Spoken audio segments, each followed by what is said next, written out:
மீண்டும் உங்களை நாம் சந்திப்பதிலே மிக்க மகிழ்ச்சி அடைகின்றோம். நான் இலங்கையில் இருந்து பதுளை போதனா வைத்தியசாலையில் இருந்து வைத்தியர் கிருஷான் வேதநாயகன். நாங்கள் பார்த்து கொண்டிருக்கின்ற விடயம் பெண்களுக்கு பாலியல் ரீதியான உறவிலே ஏற்படுகின்ற திருப்தியின்மை அல்லது பாலியல் ரீதியான தொடர்பினை வைத்திருக்க விருப்பமின்மை போன்ற அதற்குரிய காரணங்களை பற்றி பார்த்து கொண்டிருக்கின்றோம்.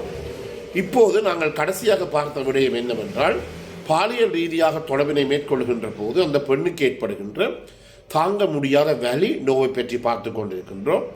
எனவே இப்படி ஒரு தாங்க முடியாத வலி ஏற்படுமாக இருந்தால் தன்னுடைய கணவனுடனோ அல்லது தன்னுடைய ஆண் துணையுடனோ தொடர்பினை வைத்திருக்கின்ற போது அந்த பெண்ணுக்கு இந்த வலி காரணமாக 2வது முறை 3வது முறை அந்த ஆணுடனோ கணவனோ தொடர்புகளை ஏற்படுத்துகின்ற போது அந்த ஃபியர் ஆஃப் பெயின் என்று சொல்லப்படுகின்ற நோய் ஏற்படும் என்ற ஒரு பயம் ஏற்படும். அந்த பயத்தின் காரணமாக அந்த பெண் என்ன செய்து கொள்வார், இந்த தன்னுடைய ஆணுடன் கணவனுடன் வைத்திருக்கின்ற இந்த பாலியல் தொடர்புகளை அவர் கொஞ்சம் தள்ளி போடுவார் அல்லது அதை கொஞ்சம் பீட் போடுவார். அதாவது partial avoidance of sexual activity என்று சொல்வோம். அதை கொஞ்சம் தள்ளி போடுவார், அதை விரும்ப மாட்டார். இது படிப்படியாக எங்கே கொண்டே விடும் என்றால் செக்ஷுவல் டிசையர் சிண்ட்ரோம் என்று செக்ஷுவல் அரௌசல் டிசார்டர் என்று சொல்லப்படுகின்ற அந்த பெண்ணுக்கு இந்த அதாவது அந்த பெண் தன்னுடைய காண் நண்பரை கொஞ்சம் கொஞ்சமாக தவிர்த்து விடுவார். அவ்வாறு தவிர்த்து கொண்டு போகின்ற போது அவரை அறியாமலேயே அவருக்கு இந்த பாலியல் ரீதியிலே பாலியல் தொடர்பினை விருப்பமின்மை அல்லது பாலியல் கிளர்ச்சி ஏற்படாமல் தன்மை ஏற்படுகிறது. இதன் காரணமாக அதாவது பாலியல் ரீதியான தொடர்பினை மேற்கொள்வதற்கு அவருக்கு ஆசை இல்லை. இதன் காரணமாக அவருக்கு அந்த பெண்ணுக்கு உச்சக்கட்டம் அல்லது ஆர்காசம் ஏற்படாத தன்மை ஏற்படுகிறது. இந்த ஆர்காசம் ஏற்படாத தன்மை ஏற்படுகின்ற போது இது என்ன, ஒன்றுக்கும் வேலை இல்லாத ஒரு வேலையே என்று சொல்லி அந்த பெண் நினைக்கக்கூடும். அதன் காரணமாக அவருக்கு என்ன ஏற்படுகிறது என்றால் லாஸ் ஆஃப் செக்ஷுவல் டிசைர், அதாவது அந்த பெண்ணுக்கு முற்றிலுமே இழந்து விடுகிறார். தன்னுடைய கணவனுடனோ அல்லது ஆண் நண்பனுடனோ பாலியல் ரீதியான தொடர்பினை மேற்கொள்ள வேண்டும் என்ற ஒரு நிலைமை அந்த பெண் முற்றிலுமே என்ன செய்து விடுகிறார், இழந்து விடுகிறார். எனவே இது ஒரு வட்டம் ஒரு ரொட்டேஷனாக இருக்கும். அதாவது ஒன்று வந்தால் ஒன்று இல்லை, ஒன்று வந்தால் ஒன்று. இப்போது பிறகு என்ன நடைபெறும் என்றால் இந்த லாஸ் ஆஃப் செக்ஷுவல் டிசைர் என்று சொல்லப்படுகின்ற அதாவது பாலியல் ரீதியான தொடர்பினை மேற்கொள்வதற்கு அவருக்கு விருப்பமின்மை, அவர் இழந்து விட்டார் அந்த தன்மை. அது பிறகு என்ன செய்யும் என்றால் அது திருப்பி போய் என்னத்தை ஏற்படுத்தும் என்றால் இந்த லாஸ் ஆஃப் செக்ஷுவல் டிசையர் ஆனது என்ன செய்யும் என்றால் திருப்பி என்ன ஏற்படும், அந்த பெண்ணுக்கு பாலியல் ரீதியாக தொடர்பினை மேற்கொள்கின்ற போது எனக்கு வலி ஏற்படும் என்ற ஒரு பயத்தை அந்த பெண்ணுக்கு ஏற்படும். எனவே இது ஒரு சக்கரம் மாதிரி தான் சொந்து கொண்டு போய்கொண்டிருக்கும். இதன் காரணமாக கடைசியில் என்ன ஏற்படுகிறது தான் என்றால் அந்த பெண் முற்றிலுமே இந்த பாலியல் உறவை அப்படியே தவிர்த்து விடுவார். அதாவது total avoidance of sexual activity என்று சொல்லுவோம். இது மிகவும் பிரச்சனைக்குரிய விடயம், சரியான கஷ்டம். நான் என்னுடன் ஒருவர் தருகிறார். அவர் இதற்குரிய 15 வருடங்களாக வந்து கொண்டிருக்கிறார். அவருக்கு கணவரை கண்டாலே கூட ஒரு ஒவ்வாமை, ஒரு அலர்ஜிக்கு ஏற்படுகிறது. எனவே இதன் காரணமாக மிகுந்த கஷ்டப்பட வேண்டி இருக்கிறது. அந்த பெண்ணுக்கு எவ்வளவு தரம் நாங்கள் கவுன்சிலிங் அல்லது உளவளத்துணையை கொடுத்தால் கூட அந்த பெண்ணை வெளியிலே எடுக்க முடியாத ஒரு தன்மை ஏற்படுகிறது. ஏனென்றால் அவருக்கு கணவரை கண்டாலே அவருக்கு அலர்ஜிக்கு ஏற்படுகிறது. கணவரு கிட்ட போக விருப்பமில்லை, கணவர் இருக்கின்ற அறைக்கு போக விருப்பமில்லை. எனவே கணவர் குஸ்னியினுள்ளே அந்த பெண் வேலை செய்து கொண்டிருக்கின்ற போது அந்த நேரத்தில் கணவர் வந்தால் கூட அவருக்கு அந்த ஒரு ஒவ்வாமை, விருப்பம் இல்லாத ஒரு தன்மை அவருக்கு ஏற்படுகிறது. எனவே இது பாரதூரமான பிரச்சனை. அதாவது குடும்ப உறவிலே இது பாரதூரமான பிரச்சனை. நான் சொன்னது போல இந்த பாலியல் ரீதியான தொடர்பினை மேற்கொள்ளுகின்ற போது செக்ஷுவல் இன்டர்கோர்ஸை மேற்கொள்ளுகின்ற போது ஏற்படுகின்ற வலியானது அந்த இடத்திலே பாரதூரமான ஒரு பிரச்சனை ஏற்படுத்தக்கூடியதாக இருக்கும்.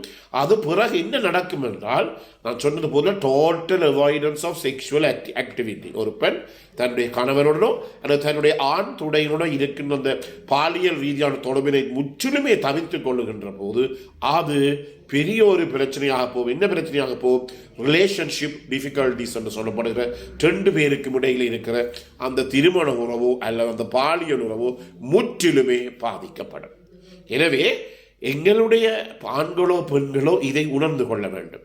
காலையிலே மனைவி எழும்பி ஒரு கணவனுக்கு ஒரு நல்ல ஒரு அழகான ஒரு நல்ல ருசியான உணவை சமைத்து தருகிறார் அல்லது ருசியான தேநீரை கொடுக்கிறார் என்றால் அந்த கணவர் அல்லது ஆண் துணை புரிந்து கொள்ள வேண்டும், நேற்று இரவோ அல்லது நேற்று பகலோ என்னுடைய மனைவியை நான் முற்று முழுதாக திருப்திப்படுத்தினேன், அதன் காரணமாக என்னுடைய மனைவி அவருடைய உச்சக்கட்டம் அல்லது ஆகாசத்தை அடைந்தார் என்று சொல்லி அந்த ஆண் தானாகவே புரிந்து கொள்ள வேண்டும். அதே நேரத்திலே காலம் எழும்பி ஒரே பேசிக்கொண்டு சிடுசிடுத்துக் கொண்டு ஒரு மனைவி இருக்கிறார் என்றால் அந்த கணவர் அந்த இரவிலே அந்த மனைவியுடன் செய்து கொண்ட அந்த பாலியல் உறவிலே அந்த பெண்ணுக்கு திருப்தி ஏற்படவில்லை என்பதைத்தான் நாங்கள் உணர்ந்து கொள்ள வேண்டும். எல்லாமே ஒரு பாலியல் ரீதியான தொடர்பினைத்தான் சுற்றி சுற்றி வருகிறது. உங்களுக்கு தெரியும், father of psychology professor Sigmund Freud அவர் கூட இதைத்தான் திருப்பி திருப்பி தன்னுடைய புத்தகத்தில் எழுதியிருக்கிறார். அதாவது எல்லாற்றுக்குமே மிகவும் முக்கியமானது பாலியல் ரீதியான உறவு தான் மிகவும் முக்கியமானது. இவ்வாறு அந்த பாலியல் ரீதியான உறவை சரியாக நடைபெறவில்லை என்றால் அந்த இடத்துல ரிலேஷன்ஷிப் டிஃபிகல்டிஸ் ஏற்படும். அந்த இடத்துல அந்த ஆணுக்கும் பெண்ணுக்கும் கணவனுக்கும் மனைவிக்கும் பிள்ளைகள் இருக்குமாக இருந்தால் அந்த பிள்ளைகள் தான் பாரதூரமான பிரச்சனையை சந்திக்க வேண்டி ஏற்படும். எனவே பல இடங்கள் உங்களுக்கு தெரியும் இந்த விவாகரத்து டிவோர்ஸ் கேசஸ் எல்லாம் போய்கொண்டிருக்கின்றது. நான் விவாகரத்துக்கு பிற இருக்கின்ற பல பேருக்கு நான் உளவள துணையை செய்திருக்கிறேன், கவுன்சிலிங் செய்திருக்கிறேன். அதே நேரத்திலே பெரிய ஒரு தொகையை கூட 100-120 தம்பதியினர் கப்புள்ஸ் கூட நான் இந்த இப்படிப்பட்ட உளவள துணையை செய்திருக்கிறேன். ஒவ்வொருவரும் நீங்கள் தனிப்பட்ட ரீதியிலே கதைக்கின்ற போது, அதாவது தனிப்பட்ட ரீதியிலே கதைக்கின்ற போது அவர்கள் எல்லாவற்றையுமே சுத்தி குடும்ப பிரச்சனை சொல்லுவார்கள், மாமியினுடைய பிரச்சனை சொல்லுவார்கள், கணவனுடைய அக்காட பிரச்சனை சொல்லுவார்கள், எல்லாவற்றையும் சொல்லி கடைசியிலே வந்து முடிவார்கள் நானும் என்னுடைய கணவனும் தனித்து இருப்பதற்குரிய ஃப்ரீடம், ஒரு இடம் எங்களுக்கு இல்லை, வீடு முழுக்க சனமாக இருக்கிறது, ஒரு அறைக்குள்ள போய் நாங்கள் இருவரும் தனியாக இருந்து கலைக்கக்கூட வழியில். அதில் இருந்து என்ன நாங்கள் விளங்கிக் கொள்ள வேண்டும் என்றால், தனியாக கலைக்க இடமில்லை என்று சொன்னால் தனியாக இருவருமே பாலியல் ரீதியான உறவுகளை மேற்கொள்வதற்கு இடம் இல்லை என்றுதான் அங்கு கொடுக்கப்படுகிற அர்த்தமாக இருக்கிறது. எனவே எல்லாமே என்ன செய்யும் என்றால் இந்த பிரச்சனை போய் கடைசியில் ரிலேஷன்ஷிப் டிஃபிகல்டிஸ் எனப்படுகின்ற 2 பேருக்குமே திருமணம் பார்த்தீங்கன்னா முற்று முழுதாக பாதிக்கப்படும். என்னை பொறுத்த மட்டும் 99.9% திருமண உறவுகள், திருமண பந்தங்கள் அல்லது ஆணுக்கு பெண்ணுக்கும் இடையில இருக்கின்ற அந்த உறவு பாதிக்கப்படுவதற்கு 99.9% காரணம் எங்கே இருக்கின்றால் திருப்திப்படுத்த முடியாத பாலியல் உறவு. அதாவது ஒரு ஆணோ அல்லது பெண்ணோ ஆர்காசம் எனப்படுகின்ற உச்சக்கட்டத்தை இருவருமே, ஆணாகவும் இருக்கலாம் பெண்ணாகவும் இருக்கலாம், இருவருமே அந்த உச்சக்கட்டத்தை அடையாமல் இருக்கின்ற நிலைமையில் தான் இந்த பாலியல் ரீதியான தொடர்புகள் பாதிக்கப்பட்டு அதன் காரணமாக குடும்ப உறவுகள் சிதைவடைகின்றது. எனவே நாங்கள் ஒவ்வொரு ஆணும் பெண்ணும், ஒவ்வொரு கணவனும் மனைவியும், ஒவ்வொரு அம்மா அப்பா உணர்ந்து கொள்ள வேண்டும். இப்படி இல்லாவிட்டால் குடும்ப உறவுகள் பாதிக்கப்படுகின்ற போது அந்த இடத்தில் இருக்கிறவருடைய பிள்ளைகளும் சரியான பாதிப்பை எதிர்கொள்ள வேண்டி ஏற்படும். எனவே இந்த நிகழ்ச்சியை முடித்துக் கொள்ளும். இந்த நிகழ்ச்சி உங்களுக்கு பிடித்திருந்தால் பார்க்காததுக்கு அறிமுகப்படுத்துங்கள். இதை லைக் பண்ணலாம், ஷேர் பண்ணலாம், மணி சின்னத்தை அமர்த்து நீங்கள் இதை சப்ஸ்கிரைப் பண்ணலாம். மேலுக்கு தகவல் தேவையாக இருந்தால் 0094-7735-62-45 தொடர்பு கொள்ள முடியும். பிறந்திருக்கின்ற நாள் உங்கள் அனைவருக்கும் இனிய பொழுதாக அமைய அனைவருக்கும் பொதுவான இறைவனை வேண்டி விடை பெறுகிறேன். நன்றி, வணக்கம்.